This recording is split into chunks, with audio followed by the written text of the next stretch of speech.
Well, hello, ladies and gentlemen. This is Phyllis coming at you. Well, not live, but I'm coming at you. Anyway, I just wanted to say hey, and all that good stuff. How y'all doing today? I am doing fabulous.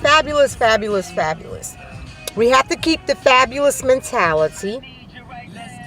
And I'll tell you why. Because we keep a good attitude about what we're doing, we attract more of that into our lives. So remember, it's very important to keep an attitude of gratitude and be at your best at all times. I know it's hard sometimes. We all fall off. We fall off course, but important for most of the time, stay on course if there's something that you want and you go for it. Simple as that. I don't care what it is, money, car, house, whatever, but acknowledge God first, because these are the gifts that God gives us through appreciation, gratitude, being good to one another, and keeping your head in the right place, doing right by the kids, and just being able to be an impact in such a way where people's lives are actually impacted.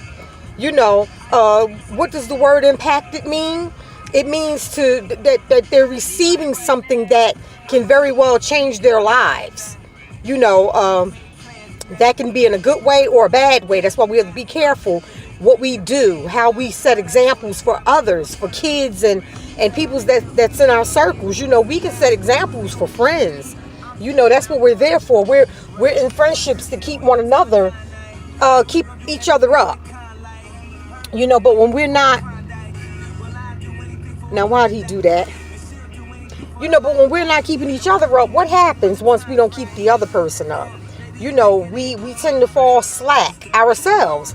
So that's why it's important to do that. We got to keep ourselves, doing the right thing. Let me set this camera up in front of me. And that's what's important. That's important. It's important to do that. Sorry about that. I know that person like, are you crazy? Yeah, so it's important to do that, because if you're not doing that, then how can you expect to have prosperity, peace, or any of those things in your own life? Now I got to find a damn parking space. Where am I going to park? So again, right here. Oh, but that says handicapped. Right here.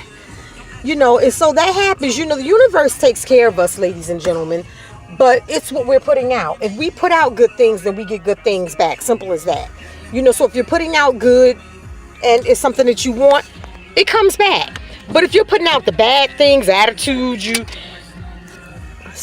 mad about this, or you're angry about that, or you're going through this and you're going through that, kids not acting right, husband not acting right, really it's you. It's not so much that they're not acting right.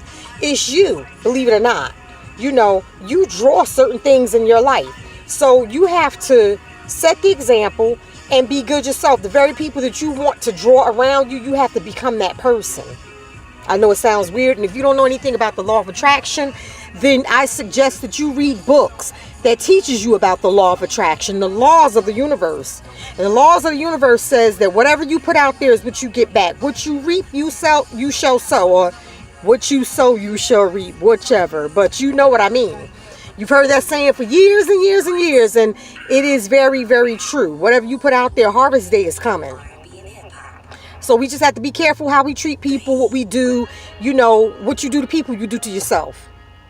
Like one time I told my son, years ago, I had a cat, and I pointed to the cat. I said, you know what? When I feed that cat, I feed myself. And he said, what?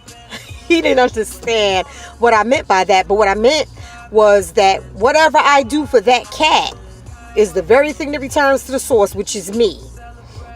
I never forget one time years ago, my son, his friend, we had all gone to the swimming pool. I was kind of young then. I was probably in my 20s.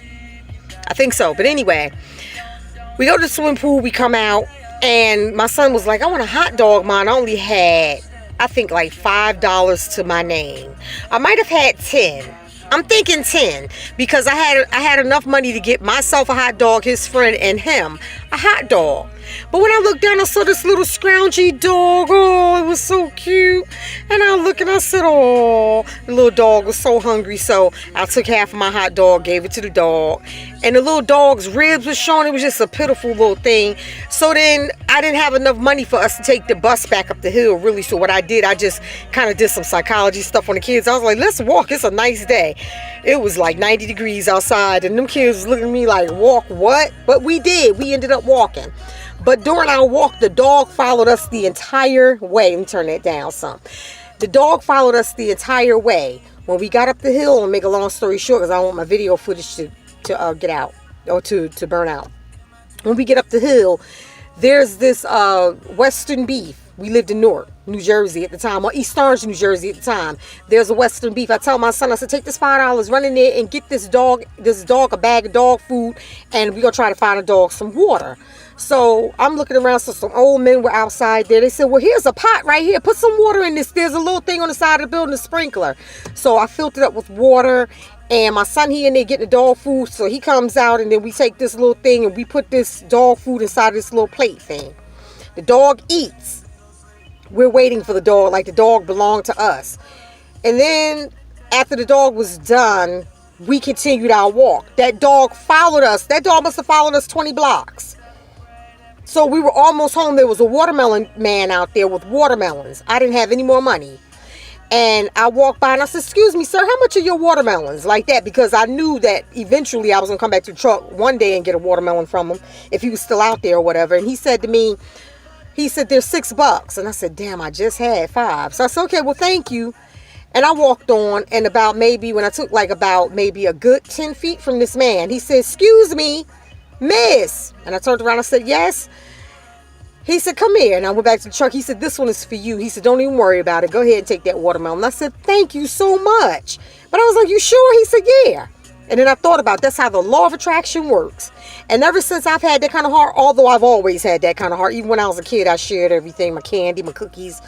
But ever since I've had that kind of heart, I could always remember always being blessed and always having and never really being without. You know, I could just drop something. Here you go. That's for you, because I know you don't really have it. And boom, next thing you know, a couple days later, I get some news that there's something that's in it for me. And I'm like, oh my God, you know, so yeah, it works. It works. Just do the right thing and it will always come back to you. Always come back to you tenfold. I'm telling you. So that's about all, ladies and gentlemen. Happy to be talking with you. If there's anything that you need to know, like, share, subscribe, you know, at the link below and all that good stuff. And hit me up. You know, hit me up. And we can talk more about, you know, the law of attraction. Okay, talk to you guys soon. Have a wonderful day. And peace out, y'all. Peace out. Fabulous. Fabulous.